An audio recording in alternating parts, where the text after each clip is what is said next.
কালি আমি গৈ আছোঁ যিহেতু শিৱসাগৰ, এয়া আমি প্ৰায় সকলোখিনি বস্তু আমি এতিয়া পেকিং কৰি আছোঁ। এয়া গাখীৰ, সৰু ল'ৰা ছোৱালীৰ বাবে আমি গাখীৰ লৈছোঁ।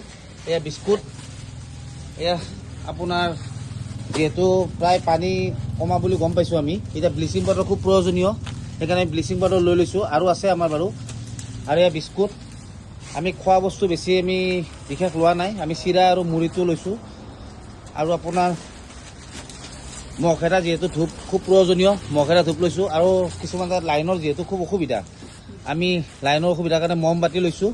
এয়া আপুনি দেখিবলৈ পাইছে, বাকী নাম ক'ব নালাগে, আপোনালোকে নিজে জানে। আৰু যিখিনি আমি বস্তু লৈছোঁ খুব দৰকাৰী বস্তু বুলি ভাবি পেলাই লৈছোঁ আমি। আৰু সৰু ল'ৰা ছোৱালীৰ বাবে আমি মেগীও লৈছোঁ। আৰু যিহেতু আমাৰ লগত ফাৰ্মাচীৰ দাদা এজন আছে, গতিকে আমি জ্বৰৰ আৰু ডিচেণ্ট্ৰি টেবলেট লৈ লৈছোঁ আমি। আৰু এয়া গা ধোৱা চাবোন, আৰু দিয়া খোলাৰ জেগাত আমি লাইটাৰ এটা লৈ লৈছোঁ। আৰু আমাৰ যিখিনি সহায় কৰাইছে তেখেতসকলক আমি ধন্যবাদ জ্ঞাপন কৰিছোঁ। আৰু বিশেষকৈ মই কালি ভিডিঅ' লগাইছিলোঁ ষ্টৰীত, আমাৰ শিৱসাগৰৰ বাসিন্দা, তেখেতে নিজে পানীৰ যিহেতু যন্ত্ৰণা আছে, মজেন্দা বুলি, তেখেতে আমালৈ খুব সঁহাৰি আগবঢ়াইছে।